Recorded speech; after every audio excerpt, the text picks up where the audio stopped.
Welcome to How to Build Your First Marine Aquarium, Part 2, Doing Your Research. My name's Matthew, and you're watching Matthew's Reef. If you're just joining the 10-part series and want to catch up, just click the banner here to watch Part 1.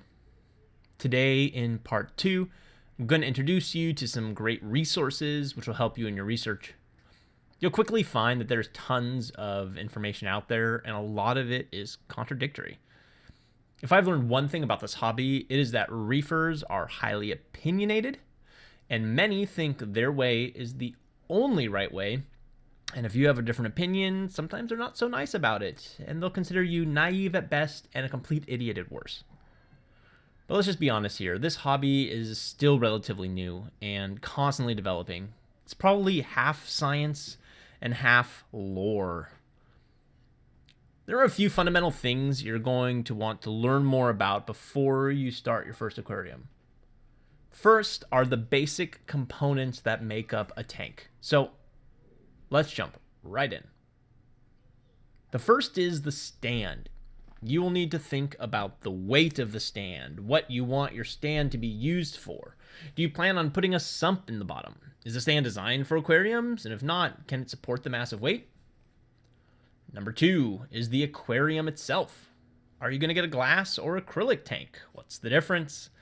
Is your tank pre-drilled and plumbed for a sump, or do you need to consider installing a hang-on-the-back filtration system?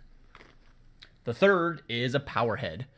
This is just a pump that you put inside your tank. Think of it as a wave maker that controls all the water movement in your tank. They come in a wide variety, from simple pumps with just a suction cup to fancy wave makers with programmable wave action. Different corals do require different levels of water movement, so it's an important topic. Number 4 is the return pump. This is just the pump that returns the water to your display tank after it's been filtered. The common rule of thumb in the saltwater hobby is that your return pump should turn over the water volume of your tank 5 to 10 times per hour, although I've seen some hobbyists aim for a much higher number. This means that if you have a 50-gallon tank, your return pump should be rated for about 500 gallons per hour, and more if the water has to travel vertically for very long. Number 5 is a sump or an HOB, also known as a hang-on-the-back filter. I would say the vast majority of saltwater hobbyists utilize a sump underneath the display tank or some kind of hang-on-the-back style refugium or filter setup located behind the display tank. In the saltwater hobby, you rarely find canister filtration, which is definitely more common in freshwater setups. Number 6 is saltwater. You don't need to be a chemist or marine biologist, but it will help to learn what ideal water parameters are for a saltwater setup. There are several brands of saltwater mix, such as Red Sea, Instant Ocean, Kent Marine, and many, many, many more. So just choose one brand and stick with it to start. At a minimum, you're going to want to be able to test for these key parameters: temperature, salinity, pH, calcium, alkalinity, and magnesium. Although, if you have a fish-only system, you could get away with just testing for temperature and salinity as long as you are using a good quality salt mix and doing water changes regularly. The 7th and last key component of a saltwater fish tank is lighting. The current trend in the hobby is definitely towards LEDs, but you will still find strong support for more traditional lighting methods such as T5s or compact fluorescents. You don't need anything too fancy here, but if you plan to have corals and or anemones, all of which are photosynthetic, it is essential that you learn more about lighting. Now that you've researched some of the basic equipment, let's move on to our next topic, the nitrogen cycle. Why do you need to learn about this, you may ask? Because the health and well-being of your livestock absolutely depend on it. Ammonia, nitrite, and nitrates, they're harmful to your fish, and a basic understanding of the nitrogen cycle will allow you to test the water and troubleshoot any problems as they arise so that you can find solutions. Lastly, it is important to understand how filtration works in an aquarium.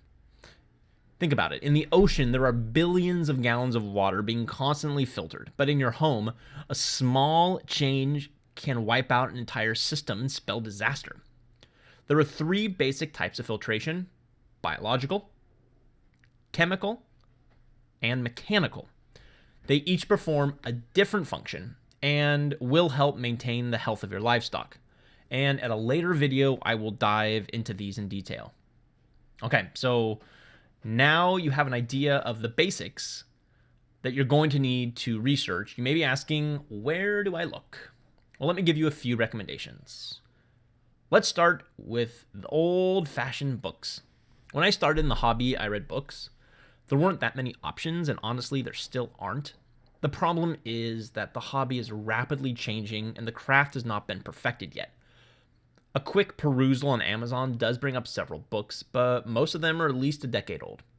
You can still learn a ton from these books, don't get me wrong, but certain things will be outdated, like different kinds of equipment, filtration systems, and of course lighting.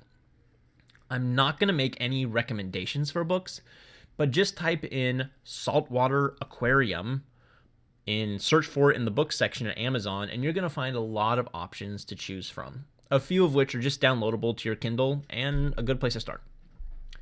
Next up are websites.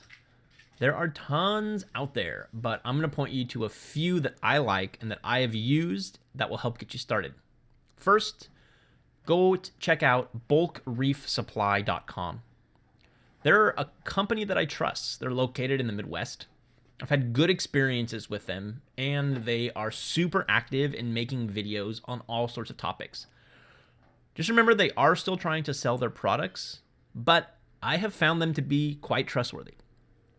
The second site is marinedepot.com. It's similar to Bulk Reef Supply, another company with many of its own videos, but for some reason, I don't trust them quite as much. I think that's because they sell many more varied kind of products, some of which are not highly rated. And when I watch their videos, I do feel like I'm being sold a bit more, but I would still check them out. There's still some value there. Number 3 is liveaquaria.com. It's another great site related to doctors Foster's and Smith. It's got a lot of articles, and I would especially look here when checking out livestock. You can research different kinds of corals, fish, invertebrates, anemones, and a lot of good basic information that will at least get you started, and certainly useful. All right, lastly, this is a new one for me. It's saltwatersmarts.com. I just discovered their website, but there is a ton of information here that will probably keep you busy for days and days. I haven't watched many of their videos or read many of their articles, but what I did look at was impressive. So check them out. I think you'll find a lot of good stuff there. Okay, last resource we're going to talk about is YouTube. There are so many channels out there with every level of hobbyist vlogging their experiences. And it's fun to see what everyone's doing and to learn from them. But there are several channels that have jumped out to me over the years. The first and foremost that I cannot recommend enough is BRS TV. This is Bulk Reef Supply's YouTube channel. You're not going to go wrong here. And I couldn't give anything in the hobby a higher recommendation than BRS TV. They have been consistently making videos for years and are often quite scientific in their approach. If you want to start somewhere, start here. You'll be watching for weeks. Second station, and one of my personal favorites, although he has not made a video in years, this is New York Steelo.